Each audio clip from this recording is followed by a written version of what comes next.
السلام علیکم ورحمۃ اللہ وبرکاتہ۔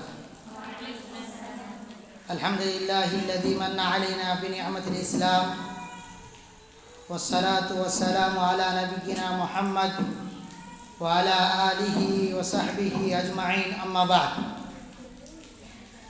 عن عبد اللہ بن عباس رضی اللہ عنہما ان رسول اللہ صلی اللہ علیہ وسلم قال: اغتنم خمسا قبل خمس، شبابك قبل حرمك، وصحتك قبل سقمك، وغناك قبل فقرك، وفراغك قبل شغلك، وحياتك قبل موتك۔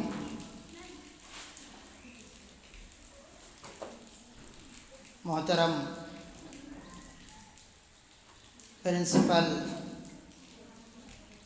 کلیہ خدیجہ الشرعیہ للبنات، معلمات، عزیز طالبات، آج کے درس میں آپ تمام کے سامنے جس موضوع کے تحت کچھ باتیں عرض کرنا چاہتا ہوں وہ ہے زندگی کے لمحات کو غنیمت جانیں۔ پیاری بچیاں، اللہ رب العالمین نے ہمیں زندگی دی اور ہمیں جینے کا سلیقہ بھی بتایا۔ ہماری پیدائش یوں ہی نہیں ہوئی بلکہ ایک خاص مقصد کے تحت ہوئی ہے، اور اللہ رب العالمین نے قرآن کریم میں اور نبی محمد رسول اللہ صلی اللہ علیہ وسلم نے احادیث کے اندر ہمیں جینے کا سلیقہ بھی بتایا۔ یہ جو ہم جی رہے ہیں، زندگی کے جو لمحات ہیں یا اوقات ہیں، اس کو ہمیں غنیمت جاننا چاہیے اور اس سے فائدہ اٹھانا چاہیے۔ جس دنیا میں ہم رہتے ہیں اس کی حقیقت کیا ہے؟ اللہ رب العالمین نے قرآن کریم کے اندر دنیا کو 3 طرح سے ذکر کیا ہے۔ اللہ رب العالمین نے قرآن کریم کے اندر دنیا کو 3 طریقے سے ذکر کیا ہے۔ ایک چیز ہے کہ دنیا سے بچنے کا، اللہ رب العالمین نے دنیا سے بچنے کہا۔ دوسری چیز، اللہ رب العالمین نے دنیا پر آخرت کو ترجیح دی، یعنی اللہ رب العالمین نے قرآن کریم کے اندر متعدد جگہ پہ یہ بتایا کہ دنیا کی زندگی اللہ رب العالمین نے دی، لیکن اس سے بہتر زندگی آخرت کی زندگی ہے۔ تیسری چیز، اللہ تعالیٰ نے دنیا سے کچھ کمانے کہا، دنیا کمانے کا بھی حکم دیا، بشرط کہ آخرت اصل مقصد ہو۔ دنیا کمائیں گے، دنیا کے اندر رہیں گے، لیکن آپ کا مقصد آخرت ہو۔ تو ہمیں پتہ چلا کہ قرآن کریم کے اندر اللہ تعالیٰ نے اس دنیا کا ذکر کیا، لیکن 3 طریقے سے الگ الگ چیزوں کو بیان کیا۔ کہیں اللہ رب العالمین نے دنیا سے بچنے کہا، دنیا کے لہو و لعب اور موج مستی سے بچنے کہا، اور کہیں اللہ تعالیٰ نے دنیا کی برائی بیان کی، دنیا کو حقیر بتایا اور آخرت کو اس پر ترجیح دی، اور تیسری چیز جو بتایا کہ دنیا میں بھی آپ کا حصہ ہے، آپ شریعت کے دائرے میں رہ کر دنیا کی چیزیں آپ حاصل کر سکتے ہیں۔ اللہ رب العالمین قرآن کریم کے اندر ارشاد فرمایا: وَمَا الْحَيَاةُ الدُّنْيَا إِلَّا مَتَاعُ الْغُرُورِ۔ اللہ تعالیٰ نے کہا کہ یہ دنیا دھوکے کا سامان ہے، اور اسی طرح دوسری جگہ اللہ تعالیٰ کا ارشاد ہے: من کان یرید الحیاۃ الدنیا وزینتها نوفی الیہم اعمالهم فیہا وهم فیہا لا یبخسون اولئک الذین لیس لهم فی الآخرۃ الا النار وحبط ما صنعوا فیها وباطل ما كانوا یعملون۔ اللہ تعالیٰ نے کہا کہ من کان یرید الحیات الدنیا، جو دنیاوی زندگی چاہتا ہے، دنیا کی زینت آرائش آرام چاہتا ہے، اللہ تعالیٰ کہتا ہے نوفی الیہم، ہم انہیں دے دیتے ہیں اور مکمل طور پر دیتے ہیں، اور اس میں اس کی کوئی بھی کمی نہیں کرتے۔ لیکن اس کے بدلے اللہ تعالیٰ نے کہا اولئک الذین لیس لهم فی الآخرۃ الا النار، اور جو لوگ صرف دنیا دنیا دنیا کرتے ہیں ان کے لیے آخرت میں صرف جہنم اور جہنم ہے۔ وحبط ما صنعوا فیها، اور اس میں جو اعمال انہوں نے دنیا میں کیا ان کے اعمال برباد ہو جائیں گے۔ وباطل ما كانوا يعملون، اور جو اعمال کر رہے ہیں وہ باطل ہو جائیں گے۔ اللہ تعالیٰ دوسری جگہ ارشاد فرماتا ہے فلا تغرنکم الحیات الدنیا، دنیاوی زندگی آپ کو دھوکہ میں نہ ڈالے۔ یہ دنیا کی آرائش، یہ آرام، عیش و عشرت، دنیا کی زینت، خوبصورتی دیکھ کر آپ بہک نہ جائیں، بلکہ آپ دنیا کو دیکھیں، لیکن ساتھ ساتھ آپ کو یہ بات ہمیشہ یاد رہے کہ آخرت کی زندگی اصل زندگی ہے۔ اللہ رب العالمین اور ایک جگہ فرماتا ہے فَأَمَّا مَنْ طَغَى وَآثَرَ الْحَيَاةَ الدُّنْيَا فَإِنَّ الْجَحِيمَ هِيَ الْمَأْوَىٰ، کہتے ہیں کہ فَأَمَّا مَنْ طَغَى، فَأَمَّا مَنْ طَغَى کیا معنی؟ جو سرکشی کی، یعنی منہ موڑ لیا، نافرمانی کی، وآثر الحیات الدنیا، اور دنیاوی زندگی کو ترجیح دی، فإن الجحیم ہی المأویٰ، اس کا ٹھکانہ جہنم ہے۔ اللہ رب العالمین ایک دوسری جگہ ارشاد فرماتا ہے ومنہم من یقول ربنا آتنا فی الدنیا حسنہ وفی الآخرۃ حسنہ، جو لوگ کہتے ہیں کہ اے اللہ دنیا میں ہمیں بھلائی دے اور آخرت میں بھی بھلائی دے، تو اللہ تعالیٰ اس کے لیے کہتا ہے کہ ان کے لیے آخرت میں اس کو اللہ تعالیٰ دے گا۔ دنیا میں بھلائی سے مراد کیا ہے؟ اللہ تعالیٰ سے آپ دعا کرتے ہیں ربنا آتنا فی الدنیا حسنہ، اے اللہ تو دنیا میں ہمیں بھلائی دے، وفی الآخرۃ حسنہ، اور آخرت میں بھی بھلائی دے۔ تو ایک انسان دنیا میں بھلائی کس طرح کی بھلائی چاہتا ہے، کیا چاہتا ہے؟ مفسرین کرام اس میں بتاتے ہیں کہ ہر ایک کا الگ الگ اعتبار ہوگا۔ ایک طالبہ ہیں، مدرسہ میں پڑھتی ہیں، تو ان کے لیے بھلائی یہی ہے کہ وہ امتحانات کے لیے پڑھ رہی ہے، تو اس میں امتحان کے لیے جو پڑھ رہی ہے اس میں اچھے نمبرات آئے اور امتحان میں کامیاب۔ ایک بالغ مرد یا بالغ عورت ہے، یا یہاں سے جا رہی ہیں، تو اس کی زندگی میں بھلائی کیا ہے کہ ان کی زندگی میں ایک نیک شوہر آ جائے، ان کی زندگی آرام اور آرائش کے ساتھ کٹے، یہ ان کی زندگی میں بھلائی۔ یعنی ہر انسان کا الگ الگ اعتبار سے بھلائی ہے، جو جس حساب سے سوچتا ہے، جس نیت سے اللہ رب العالمین سے مانگتا ہے، اللہ رب العالمین انشاءاللہ اس کو دیتا ہے۔ یہ دنیا کی حقیقت کیا ہے؟ اللہ کے نبی صلی اللہ علیہ وسلم نے فرمایا مالی وللدنیا انما مثلی ومثل الدنیا کمثل الراکب استظل فی ظل شجرہ ثم راح وترکها، مسند ابو یعلا کی حدیث ہے، البانی نے اسے صحیح کہا ہے۔ کیا ہے کہ مالی وللدنیا، ہمیں دنیا سے کیا مطلب ہے؟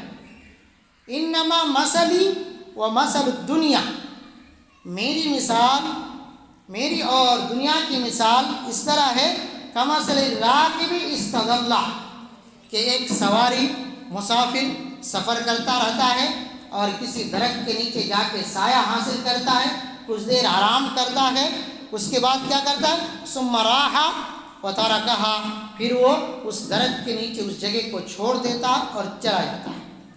یہ دنیا ہمیشہ رہنے کی جگہ نہیں ہے۔ جس طرح ایک مسافر درخت کے نیچے کچھ دیر آرام ہمیں صحرا میں وہ چل رہا ہے، صحرا میں چلتے چلتے تھک گیا، دھوپ پیاس اور بہت ساری چیزیں ہیں، تو کچھ دیر آرام کے لیے درخت کے نیچے بیٹھ گیا، پانی وانی پی لیا، ضرورت کی چیزیں کر لیا، پھر وہاں سے چل دیا۔ اسی طرح انسانی زندگی بھی اسی طرح ہے کہ یہ زندگی یہ مختصر زندگی ہے، یہ زندگی بہت جلدی ختم ہونے والی ہے۔ اس لیے پیاری بچیاں، اس زندگی کو غنیمت جانیں اور غنیمت جان کر اس کے ہر لمحہ سے آپ فائدہ اٹھانے کی کوشش کریں۔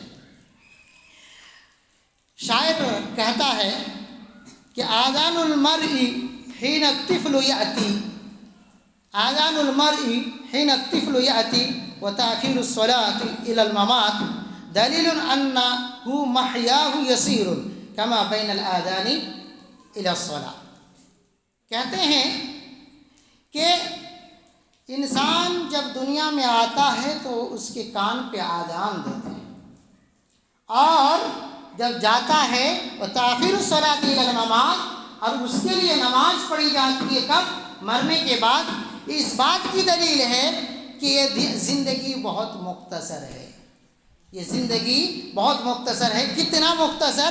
کما بین الاذان الی الصلاۃ، آذان اور نماز کے بیچ میں جتنے وقت ہے، اتنے وقت کے برابر آپ کی زندگی ہے۔ ایک شاعر کہتے ہیں، اردو شاعر، آتے ہوئے آذان ہوئی اور جاتے ہوئے نماز، آتے ہوئے آذان ہوئی اور جاتے ہوئے نماز، اتنے قلیل وقت میں آئے اور چل دیے۔ جب آئے تھے آپ تو آذان سنے تھے، اور آپ کی آخری چیز ہے نماز، آپ کے لیے نماز پڑھی جائے گی۔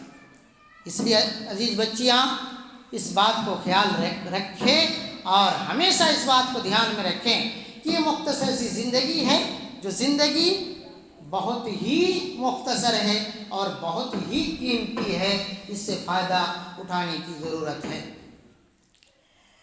اب آئے کہ یہ وقت، یہ زندگی کے لمحات، اس کی کتنی اہمیت ہے۔ اللہ رب العالمین قرآن کریم کے اندر ارشاد فرماتا ہے، فَإِذَا فَرَغْتَ فَانْصَبْ، جب آپ فارغ ہوں تو آپ کیا کریں؟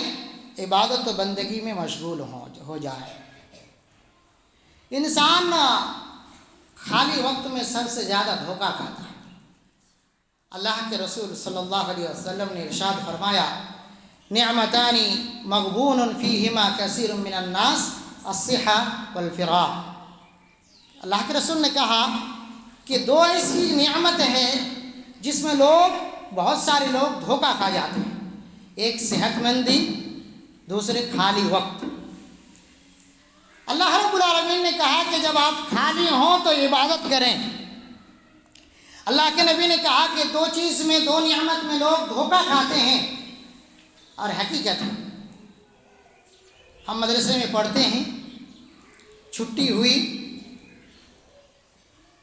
تو جتنے دن کی چھٹی ہوئی، ہماری جو ایک زندگی روٹین کے تحت چل رہی تھی مکمل طور پر تھم گئی اور رک گئی۔ ہماری زندگی کا دشا اور طریقہ مکمل طور پر بدل گیا۔ ہم اپنی زندگی میں اکثر مدارس میں ہم دیکھتے ہیں کہ جمعہ کو چھٹی ہوتی ہے۔ ہفتے میں سب سے زیادہ مبارک دن کون سا ہے؟ جمعہ کا دن ہے، اور اس دن ہم سب سے کم عبادت کرتے ہیں۔ دوسرے ایام میں ہم قرآن کریم کی تلاوت زیادہ کرتے ہیں اور جمعہ کے دن کم کرتے ہیں۔ یہ ہماری بد نصیبی ہے کہ جس دن کو ہمیں زیادہ عبادت میں گزارنا چاہیے تھا، ہم نے نہیں گزارا۔ اسی طرح سال میں سب سے زیادہ مبارک مہینہ کون سا ہے؟ رمضان کا مہینہ۔ اور ہندوستانی ماحول میں اکثر مدارس میں رمضان میں چھٹی ہوتی ہے۔ مدارس کے طلباء و طالبات جیسی چھٹی ہوئی، تمام چیزوں سے چھٹی ہو گئی۔ جو بچیاں یہاں پہ صوم و صلات کی پابند تھی، جو بچیاں صبح و شام قرآن تلاوت کرتی تھی، جیسے وہ گھر گئی، ان کے صوم و صلات کا کوئی ٹائم ٹیبل نہیں رہا، اسی طرح قرآن کریم کی تلاوت نہیں رہی۔ تو یہ فرصت کے وقت میں بہت سارے لوگ دھوکہ کھا جاتے ہیں۔ اللہ رب العالمین نے ہمیں جو زندگی دی ہے، یہ زندگی کیوں دی ہے؟ ابتلاء و آزمائش کے لیے دی ہے۔ اللہ رب العالمین نے قرآن کریم کے اندر ارشاد فرمایا الذی خلق الموت والحیاۃ لیبلوکم ایکم احسن عملا۔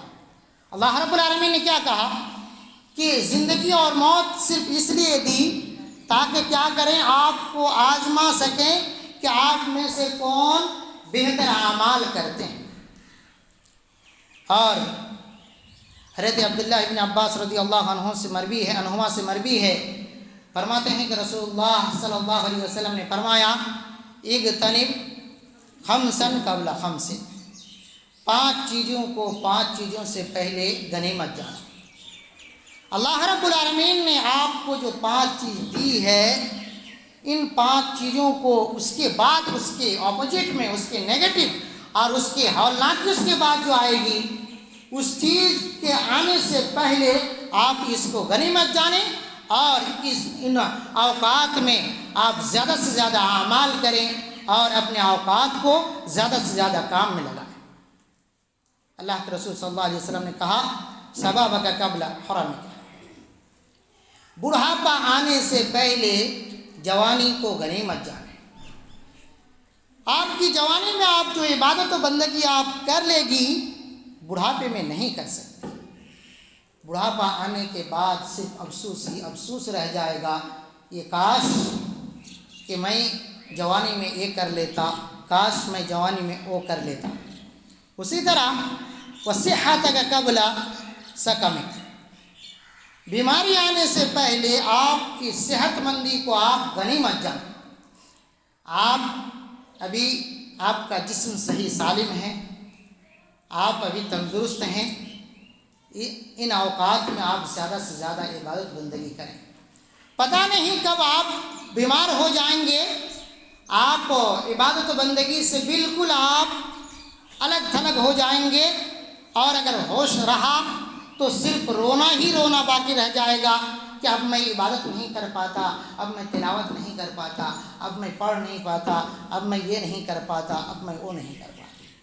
اس لیے بچیاں، اللہ کے رسول صلی اللہ علیہ وسلم کی اس حدیث کو آپ ہمیشہ یاد رکھیں، اور جب آپ کا قدم بھٹکے، جب آپ کے دل و دماغ میں دنیا کی مستی، دنیا کی زیب و زینت آپ کو اس کی طرف مائل کرے، اللہ کے نبی صلی اللہ علیہ وسلم کی اس حدیث کو آپ یاد رکھیں گے۔ اسی طرح غنا کا قبل فقر، غریبی آنے سے پہلے مالداری کو غنیمت جانیں۔ انسان کی زندگی میں ایام ادوار بدلتے رہتے ہیں، انسان کو پتہ نہیں آج ان کے پاس مال و دولت ہے، کل رہے گا یا نہیں۔ اس لیے اگر آپ کبھی بھی آپ کے دماغ میں یہ ہو کہ میں پیسہ میرے پاس ہو تو میں یہ کروں گا، صدقہ و خیرات کروں گا، تو آپ کو کاش جب روپیہ ہو تو آپ کر دیں، نہیں تو پھر وہ پیسہ ختم ہو جائے گا اور آپ نہیں کر سکتے۔ اسی طرح وہ فراغ کا قبل شغلی کا، آپ کی مشغولیت آنے سے پہلے آپ کی یہ جو فراغ خالی وقت ہے اس کو غنیمت جانیں۔ کل آپ کی پھر دوسرے کلاس شروع ہو جائے گا، پھر ایک روٹین کے تحت آپ کی زندگی شروع ہو جائے گی۔ ابھی آپ فری ہیں، رمضان میں مدرسے کے اندر ہیں، آپ قرآن کریم کی تلاوت زیادہ کریں، آپ کم سے کم اگلے کلاس میں جو آپ کے مقررات ہیں اس کو یاد کر لیں۔ اس سے ہوگا کیا کہ پھر مشغولیت جب آ جائے گی تو آپ اس چیز کو سمجھ نہیں پائیں گے کہ کون سا کب کروں، اور جیسا کہ آپ لوگوں کے حالات اکثر دیکھتے ہیں آپ لوگ امتحان کے ایام میں۔ اسی طرح وہ حیات کا قبل موت، آپ کی موت آنے سے پہلے زندگی کو غنیمت جانیں۔ موت کب آئے گی کسی کو پتہ نہیں، موت کب آئے گی کسی کو پتہ نہیں۔ اس لیے آپ یہ سوچ کر زندگی جئیں کہ اگلے سیکنڈ میں شاید ہماری موت آ جائے، اس لیے آپ کے اعمال، اقوال اور کردار، آپ کے افعال، آپ کے سلوک، آپ کے معاملات بالکل اس طرح ہو کہ آپ یہ سوچ کر زندگی جی رہے ہیں کہ اگلے سیکنڈ میں اگر میں مر جاؤں تو رب کے پاس جب کھڑا ہوں تو رب کے پاس شرمندگی محسوس نہ ہو، رب کے پاس ہم کو اللہ رب العالمین کے سامنے ندامت کا احساس نہ ہو۔ اس لیے اللہ کے نبی صلی اللہ علیہ وسلم نے ہمیں بتایا کہ 5 چیزوں سے پہلے 5 چیزوں کو غنیمت جانیں۔ اسی طرح اللہ کے رسول صلی اللہ علیہ وسلم ایک دوسری حدیث کے اندر فرماتے ہیں کہ کل قیامت کے دن جب لوگ ایک ایک نیکی کے لیے ترسیں گے، کل قیامت کے دن جب باپ بیٹا کا نہیں ہوگا، بیٹا باپ کا نہیں ہوگا، میاں بیوی کے نہیں ہوں گے، بیوی شوہر کی نہیں ہوگی، بلکہ سارے لوگ الگ تھلگ ہوں گے، ایک ایک نیکی کے لیے ترسیں گے، اس دن اللہ تعالیٰ کے سامنے آپ کو کچھ سوال کا جواب دینا ہوگا۔ اللہ کے رسول صلی اللہ علیہ وسلم نے کہا لا تزول قدم عبد یوم القیامت حتی یسأل عن عمرہ فیما افنا۔ اللہ کے رسول صلی اللہ علیہ وسلم نے کہا کہ کل قیامت کے دن رب کے سامنے سے ایک قدم بھی آپ آگے نہیں بڑھ سکتے ہیں جب تک کہ آپ کو یہ چند سوال نہ کر رہے۔ کیا ہے؟ عن عمرہ فیما افنا، آپ کو جو زندگی دی گئی تھی اس زندگی کو آپ نے کس کام میں لگایا؟ کیا آپ نے اپنی زندگی کو لہو لعب اور موج و مستی میں برباد کر دیا، یا پھر اللہ رب العالمین کی عبادت و بندگی میں، اللہ رب العالمین کی فرما برداری میں اور نبی محمد رسول اللہ صلی اللہ علیہ وسلم کے بتائے ہوئے دین کے مطابق آپ نے اپنی زندگی کو گزارا؟ وعن علمہ فیما فعل، آپ نے جو سیکھا، سیکھنے کے بعد آپ کیا کر رہے ہیں؟ انسان کو سیکھنا ضروری ہے، اور سیکھنے کے بعد اس پر جو دوسری چیز ہے وہ کیا ہے؟ عمل کرنا۔ عمل کریں گے، اگر آپ وہ عمل نہیں کریں گے کل قیامت کے دن آپ ایک قدم آگے نہیں بڑھ سکتے۔ اسی طرح عن مالہ من این اکتسبہ وفیما انفقہ، آپ کے پاس جو مال و دولت ہے اس کے بارے میں اللہ رب العالمین سوال کریں گے کہ من این اکتسبہ، آپ نے کہاں سے کمایا، اور وفیما انفقہ، اور آپ نے کہاں خرچ کیا۔ ایسا نہیں کہ صرف آپ کو کمانے کے بارے میں پوچھیں گے، آپ کے پاس مال و دولت آتے ہیں تو کس راستے سے آتے ہیں، اور اسی طرح آپ خرچ کرتے ہیں تو کہاں خرچ کرتے ہیں۔ اسی طرح وعن جسمہ فیما ابلا، آپ کے جسم کے بارے میں پوچھے گا کہ آپ نے اس جسم کو ہٹے گٹے جو جسم ہے، آپ کے صحت مند جسم ہے، آپ نے اس جسم کو کیا کیا۔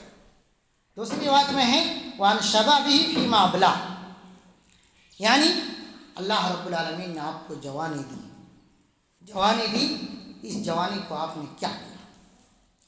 کل قیامت کے دن اللہ رب العالمین کے عرش کے سائے کے نیچے 7 طرح کے لوگ ہوں گے، اس میں سے ایک ہوں گے نوجوان جو کیا کرتے ہیں، اپنی عبادت و بندگی میں اپنی زندگی کو گزارتے ہیں۔ سبعۃ یظلھم اللہ فی ظلہ یوم لا ظل الا ظلہ، شاب نشا فی عبادت اللہ۔ 7 طریقے کے لوگ کل قیامت کے دن جب سورج ہمارے سر کے اوپر ہو جائیں گے، بالکل سایہ نہیں رہے گا، تو اللہ رب العالمین کا عرش کا سایہ ہوگا، اور عرش کے نیچے 7 طریقے کے لوگ ہوں گے، اس میں ایک ہوں گے نوجوان۔ یہ آپ کی طرح یہ نوجوان جو بچیاں بھی آپ کی عمر ہیں، آپ لوگ ہوں گے کب؟ جب آپ کی زندگی کو آپ اللہ کے نبی صلی اللہ علیہ وسلم کے لائے ہوئے شریعت کے مطابق زندگی گزاریں گے۔ اگر اس لیے کیوں اس چیز کی اہمیت کو کیوں بتایا؟ اس لیے کہ جوانی میں بھٹکنے کا ڈر زیادہ رہتا ہے۔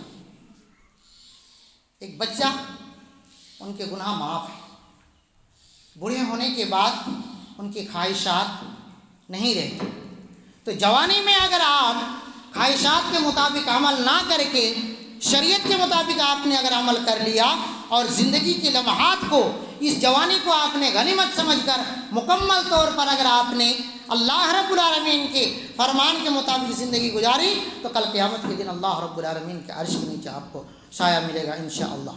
اللہ تعالی ہم تمام کو ایسے مقام تک پہنچائے، آمین۔ پیاری بچیاں، یہ وقت کی اتنی اہمیت ہے تو سلف صالحین نے ان اوقات کو کس طرح دیکھا؟ ابن قیم رحمہ اللہ فرماتے ہیں سب سے اعلیٰ اور فائدہ مند فکر وہ ہے جو اللہ کے لیے اور آخرت کے لیے ہو۔ آپ جو سوچ رہے ہیں، آپ کی سوچ اگر آخرت کے لیے ہو اور اللہ کے لیے ہوئے تو یہ سب سے اعلیٰ کوالٹی کی آپ کی سوچ ہے۔ اور اسی طرح ابن الجوزی فرماتے ہیں انسان کو چاہیے کہ وہ اپنے زمانے کی شرف اور وقت کی قدر کو جانے اور اس میں ایک لمحہ بھی اللہ کی قربت کے علاوہ کسی اور چیز میں ضائع نہ کرے اور افضل سے افضل اعمال کر کے آگے بھیجے تاکہ کل قیامت کے دن اس کا فائدہ اٹھائے۔ اسی طرح عبداللہ ابن مسعود فرماتے ہیں میں کسی چیز سے اتنا زیادہ نادم اور شرمندہ اور افسوس نہیں کرتا اس چیز سے زیادہ کہ کوئی میری زندگی کے ایک دن گزرا ہو اور اس دن میں اچھے اعمال نہ کیا۔ سبحان اللہ۔ کہتے ہیں کہ میں اس سے زیادہ کسی دوسری چیز پر کبھی افسوس نہیں کیا کہ دن گزر گیا، سورج غروب ہو گیا اور اس دن میں کچھ اچھے اعمال نہیں کیا۔ حضرت عمر رضی اللہ عنہ دعا کیا کرتے تھے اللہم انا نسألک صلاح الساعۃ والبرکۃ فی الاوقات، اے اللہ آپ سے مانگتا ہوں کہ آپ میری زندگی کے لمحات کو درست کر دیں اور میری اوقات میں برکت دیں۔ حسن بصری رحمہ اللہ فرماتے ہیں یا ابن آدم انما انت ایام، اے ابن آدم آپ ہی زندگی ہیں، زندگی ایام کا ایک مجموعہ ہیں آپ۔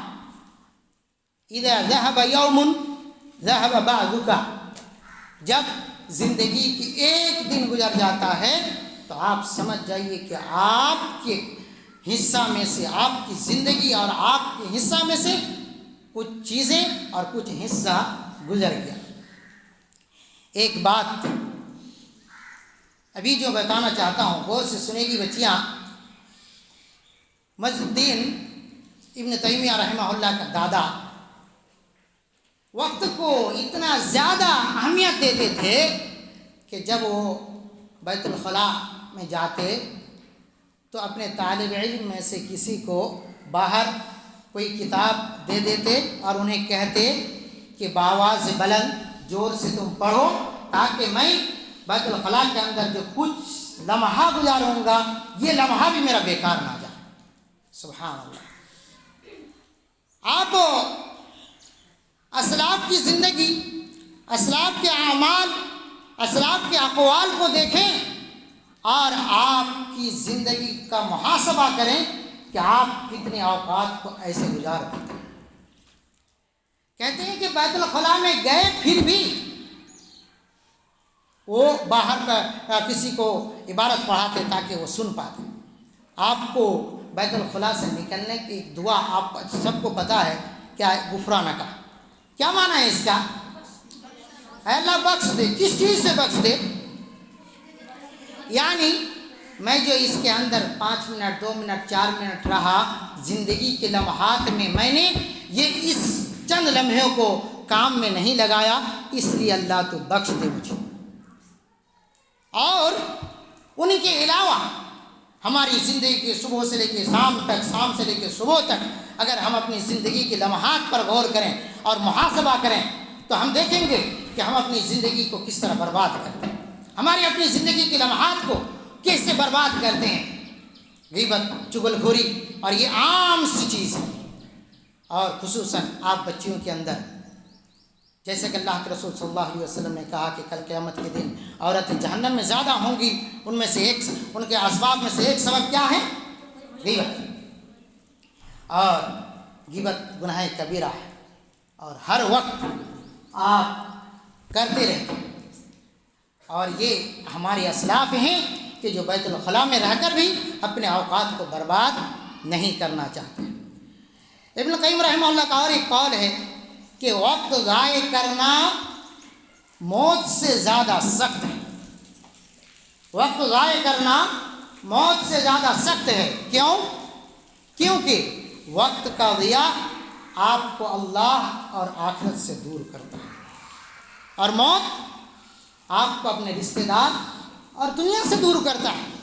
دنیا سے دور ہو کے چلے گئے تو بس آپ یہ لہو لعب کی زندگی سے آپ بچ گئے، لیکن وقت اگر ضائع کرتے ہیں تو آپ اللہ سے دور ہو جاتے ہیں، اور اسی طرح آپ آخرت کی فکر سے آپ دور ہو جاتے ہیں۔ اس لیے وقت کو ضائع کرنا یہ موت سے بھی سخت ہے۔ کسی کی موت ہو جائے اس سے کہیں زیادہ سخت بات ہے کہ آپ وقت کو برباد کریں۔ اللہ رب العالمین نے آپ کو جو زندگی دی ہے، یہ وقت بہت تیز رفتار ہے، بہت جلدی ختم ہو جاتی ہے۔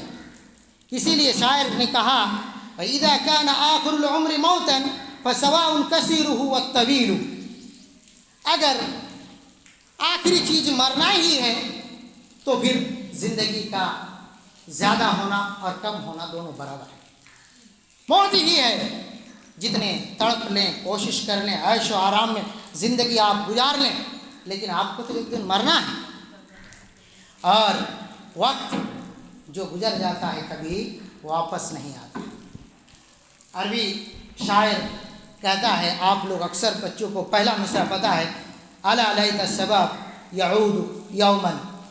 ایک آدمی شاعر شکایت کرتا، خواہش کرتا ہے کہ کاش کہ جوانی واپس آ جاتی تو کیا کرتے؟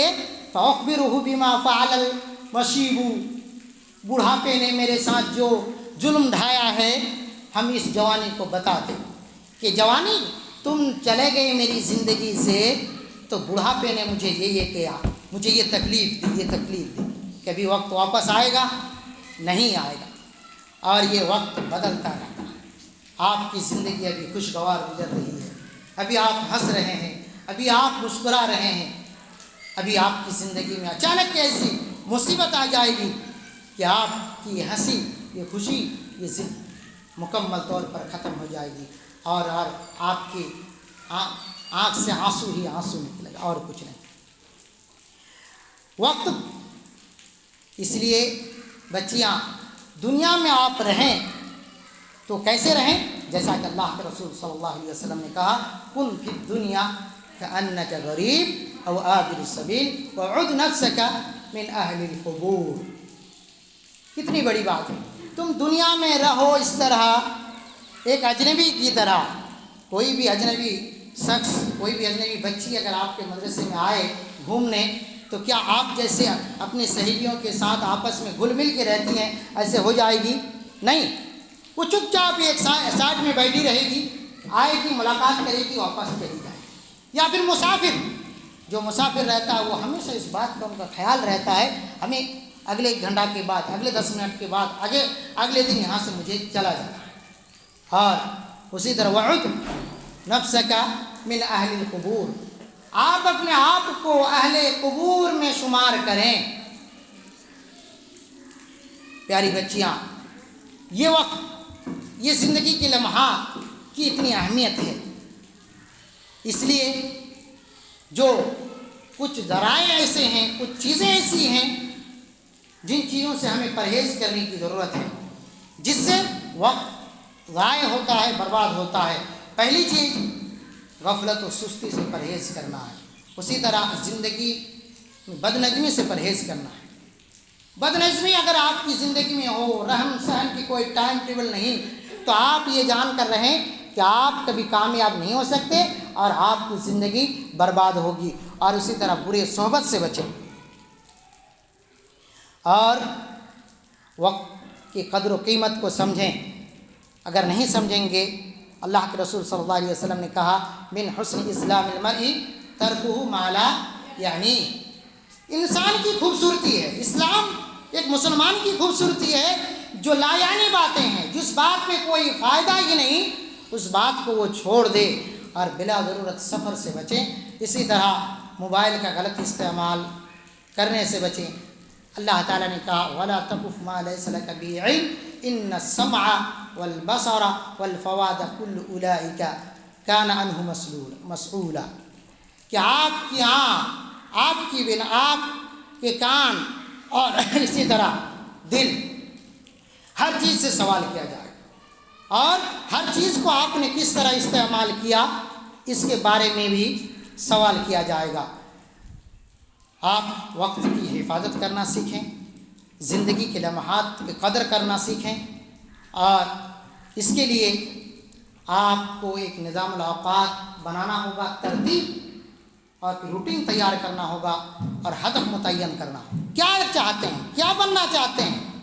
آپ جنت الفردوس میں جانا چاہتے ہیں یا لو کوالٹی کی جنت میں جانا چاہتے ہیں یا کہاں جانا چاہتے ہیں؟ اگر جنت الفردوس میں جانے کی خواہش مند ہے تو آپ کو ان کے جو اعمال ہیں، ان کے جو وسائل ہیں، ان کے جو طریقے ہیں، اس کو آپ کو سامنے رکھ کر اپنی زندگی گزارنا ہوگا اور اپنا محاسبہ کرتے رہنا ہوگا. اور وقت کو غنیمت جب جانیں گے آپ تو اللہ رب العالمین، اس کے لیے آپ کو اللہ رب العالمین سے تعلقات مضبوط کرنے ہیں اور زیادہ سے زیادہ ذکر و اذکار آپ کریں گے، نماز پڑھیں گے، نوافل کا اہتمام کریں گے، روزہ رکھیں گے، اسی طرح صلہ رحمی کریں گے، آخرت کو ہمیشہ یاد رکھیں گے. اللہ کے رسول صلی اللہ علیہ وسلم نے کیا کہا؟ ذکروا ہادم اللذات، لذات کو جو ختم کرنے والی چیز ہے اس کو یاد کرو. زندگی میں بہت زیادہ موج مستی کرنے اور عیش و آرام کے ساتھ اگر رہنے کا دل کر رہا ہو، ساتھ ساتھ آپ اس بات کو یاد رکھیں کہ اگر میں یہ عالیشان مقام، عالیشان مکان اور یہ رہن سہن، یہ کپڑے لتے، یہ ساری چیزیں ہیں، اگر موت آ جائے تو ساری چیزیں ختم. اس لیے موت کو ہمیشہ یاد رکھیں، علم حاصل کرتے رہیں اور اچھی کتابوں کا مطالعہ کریں، احادیث کو یاد کرتے رہیں اور جو سیکھیں اس چیز کا لوگوں کو دعوت دیں. اور جب آپ کے اولاد ہوں تو اولاد کی اچھی تربیت کریں اور ہمیشہ اچھی مجالس میں بیٹھنے کی کوشش کریں. صالحین جو لوگ نیک لوگ ہیں ان کی صحبت میں رہیں. کیوں؟ اللہ کے رسول صلی اللہ علیہ وسلم نے کہا مثل الجلیس الصالح و مثل الجلیس السوء. اللہ کے رسول صلی اللہ علیہ وسلم نے کہا کہ صالح اور برے لوگوں کی صحبت میں رہنے سے کیا اثر پڑتا ہے. آپ اگر کچھ بھی نہیں کر پائیں تو کم سے کم نیک لوگوں کے ساتھ بیٹھیں. جو لوگ تہجد گزار بچیاں ہیں ان کے ساتھ گھومیں، ان کے رہن سہن آپ ان کے ساتھ ہوں. آٹومیٹک آپ ایک دن دیکھیں گے آپ بھی تہجد گزار بن جائیں گے، نہیں تو کم سے کم آپ وقت کو ضائع کرنے سے محفوظ رہ جائیں گے. توبہ استغفار کرتے رہیں اور صدقہ و خیرات کرتے رہیں. رمضان کا مہینہ ہے، رمضان کا مہینہ ہے. آپ اگر آپ کے پاس 1 روپیہ ہے اس کو بھی اگر آپ صدقہ خیرات کرتے ہیں تو آپ دوسرے ایام میں آپ خرچ کریں گے اس سے کہیں زیادہ آپ کو یہاں پہ ثواب، اس مہینے میں ثواب ملے گا. اس لیے آپ صدقہ و خیرات کرتے رہیں. اور آخری چیز قرآن کریم کی تلاوت کرتے ہیں. قرآن کریم کی تلاوت کرتے ہیں. یہ جو مہینہ جس مہینے سے ہم لوگ گزر رہے ہیں یہ قرآن کا مہینہ ہے، تلاوت قرآن کا مہینہ ہے. اگر آپ اسلاف کی زندگی کو دیکھیں گے تو اس مہینے میں قرآن کریم کی کتنی زیادہ تلاوت کرتے تھے.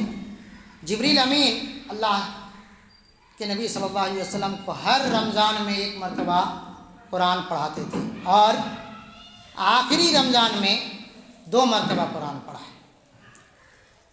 اسی طرح سلف صالحین حضرت عثمان بن عفان رضی اللہ عنہ ہر دن قرآن ختم کرتے تھے. کتنا؟ ہر دن قرآن ختم کرتے تھے. رمضان کا مہینہ 30 دن 29 دن کا ہے، 29 قرآن ختم کرتے تھے. اس عمل کو سنیں اور آپ اپنے اعمال پر غور کریں. کہ کیا کرتے ہیں. اسی طرح بعض سلف صالحین کے بارے میں کہا جاتا ہے کہ ہر 3 دن میں قرآن ختم کرتے تھے، اور بعض 7 دن میں، اور اسی طرح بعض 10 دن میں قرآن ختم کرتے تھے. اور اس سے بھی بڑی بات، حضرت عثمان رضی اللہ عنہ کتنے مرتبہ قرآن ختم کرتے تھے رمضان میں؟ ہر دن 1 مرتبہ. امام شافعی رحمہ اللہ رمضان میں 60 مرتبہ قرآن ختم کرتے تھے. کتنا مرتبہ؟ 60 مرتبہ. ایک دن میں 2 مرتبہ قرآن ختم کرتے تھے. یہ زندگی ہے. اس زندگی کی اہمیت سلف صالحین نے کس طرح سمجھا، اور آج ہم اور آپ، ہماری زندگی کیسے گزر رہی ہے کہ 60 مرتبہ قرآن ختم کرتے ہیں. اسی طرح قتادہ رحمہ اللہ کہ ہر 7 دن میں قرآن ختم کرتے تھے. کب؟ سال بھر. پورے سال میں ہر 7 دن میں قرآن ختم کرتے تھے، اور جب رمضان کا مہینہ آتا تو ہر 3 دن میں قرآن ختم کرتے تھے. اور جب آخر عشرہ شروع ہوتا تو ہر رات پہ 1 مرتبہ قرآن ختم کرتے تھے. سبحان اللہ و بحمدہ سبحان اللہ. اللہ رب العالمین نے ان لوگوں کی زندگی کے اوقات میں کتنی برکت دی، ہم تصور بھی نہیں کر سکتے. اگر حافظہ بھی ہیں آپ تب بھی تصور نہیں کر سکتے ہیں کہ ایک دن میں آپ 2 مرتبہ قرآن ختم کریں گے. سفیان ثوری کے بارے میں آتا ہے کہ جب رمضان کا مہینہ آتا تو تمام عبادت کو چھوڑ کر وہ قرآن کریم کی تلاوت کی طرف رجوع کرتے اور قرآن کریم تلاوت کیا کرتے تھے. اسی طرح حدیث کے اندر آپ لوگ پڑھے ہوں گے یا سنے ہوں گے کہ 3 دن سے کم میں قرآن نہیں ختم کرنا چاہیے. تو کہہ رہے ہیں کہ لیکن کیا ہے، فَأَمَّا فِي الْأَوْقَاتِ الْمُفَضَّلَةِ كَشَهْرِ رَمَضَانِ وَالْأَمَاكِنِ الْمُفَضَّلَةِ كَمَكَّةِ، یعنی اگر فضیلت والے ایام ہوں اور فضیلت والا مقام ہو تو اس میں رخصت ہے. یعنی فضیلت والے ایام جیسے رمضان کا مہینہ، رمضان میں ایک حرف پڑھیں گے 70 نیکی، دوسرے ایام میں 10 نیکی. تو ان ایام میں زیادہ سے زیادہ قرآن پڑھنے کی رخصت ہے. جیسا کہ تراویح کہتے ہیں ہم لوگ کتنی رکعت ہے؟ 8 رکعت ہے. لیکن سلف صالحین 80، 30، 40 رکعت پڑھتے تھے. یعنی پڑھ سکتے ہیں آپ جتنے صلاۃ اللیل مثنی یعنی 2 رکعت کر کے آپ جتنا چاہے پڑھ سکتے ہیں. لیکن سنت طریقہ اللہ کے رسول صلی اللہ علیہ وسلم نے 8 رکعت پڑھا اور صرف 3 دن پڑھا. کیوں؟ تاکہ اللہ کے نبی صلی اللہ علیہ وسلم کو ڈر تھا کہ امت پر فرض ہو جائے تو یہ مشکل ہو جائے گا، اس لیے نہیں پڑھا. تو سلف صالحین اس طرح پڑھتے تھے. میری پیاری بچیاں، قرآن کریم کو لازم پکڑ لیں، اپنی زندگی کے ساتھ یہ منسلک کر لیں. آپ جہاں پہ بھی رہے گی ہر دن آپ قرآن کی کچھ اجزاء، قرآن کی کچھ آیات، کچھ صفحات ضرور پڑھیں. اگر آپ اپنی زندگی میں برکت چاہتے ہیں، اگر آپ اپنی عمر میں برکت چاہتے ہیں، اگر آپ اپنے اعمال میں برکت چاہتے ہیں تو قرآن پڑھیں. اللہ تعالیٰ نے قرآن کریم کے اندر ارشاد فرمایا ھذا کتاب انزلناہ مبارک، یہ کتاب ہم نے مبارک مہینے میں نازل کیا، یا پھر مبارک قرآن کو میں نے نازل کیا. ابن عثیمین رحمہ اللہ کہتے ہیں کل انواع البرکت حاصلۃ بہذا القرآن العظیم، ہر طرح کی برکت اس قرآن سے حاصل کر سکتے ہیں. زندگی میں برکت چاہتے ہیں قرآن پڑھیں، اعمال میں برکت چاہتے ہیں قرآن پڑھیں. زندگی میں اگر خوش رہنا چاہتے ہیں قرآن پڑھیں. اگر چاہتے ہیں کہ آپ زندگی سے بے چینی ختم ہو جائے تو آپ قرآن پڑھیں. اگر چاہتے ہیں کہ آپ امتحان میں کامیاب ہوں تو قرآن پڑھیں. اگر آپ چاہتے ہیں کہ کل قیامت کے دن آپ کا مقام سب سے اونچا ہو تو قرآن پڑھیں۔ اگر آپ کی زندگی میں اگر کبھی تنگی آئی ہے تو قرآن پڑھیں۔ اگر آپ کی زندگی میں تین مشکل اگر آپ کی زندگی میں کبھی آتی ہے تو تین مشکل کا حل آپ کو بتاتا ہوں، آپ اس کو خیال رکھیں گے۔ اگر آپ شہوت کے شکار ہوں، یعنی خواہشات نفسانی کے مطابق اگر آپ کو عمل کرنے کا دل کر رہا ہے تو آپ نماز کی طرف رجوع کریں اور نماز پڑھیں۔ اگر خواہشات نفسانی یعنی آپ کا دل نہیں چاہ رہا ہے کہ آپ قرآن اچھے اعمال کریں تو آپ نماز کی طرف زبردستی چلے جائیں اور آہستہ آہستہ آپ کا دل اچھے اعمال کی طرف آ جائیں۔ تو دوسری چیز شقاوت قلب اور عدم توفیق کا اگر شکار ہیں، یعنی آپ کا دل ٹوٹ گیا ہے، برائی زیادہ کرتے ہیں، اچھے اعمال کی توفیق نہیں ہوتی ہے، تو آپ والدین کے ساتھ حسن سلوک کو لازم پکڑیں۔ والدین کے ساتھ حسن سلوک کو لازم پکڑیں۔ اور آخری چیز جو ہے وہ یہ ہے کہ زندگی میں اگر آپ تنگی محسوس کرتے ہیں، زندگی میں اگر آپ تنگی محسوس کرتے ہیں، آپ کو لگ رہا ہے کہ شاید گھٹن محسوس کر رہے ہیں، اچھا ہی نہیں لگ رہا ہے، نہ مدرسے میں نہ گھر میں نہ کسی سے بات کرنے کا دل کر رہا ہے، تو آپ کیا کریں؟ قرآن کی طرف رجوع کریں اور زیادہ سے زیادہ قرآن پڑھیں، کیونکہ اللہ رب العالمین نے کیا کہا؟ الا بذکر اللہ تطمئن القلوب۔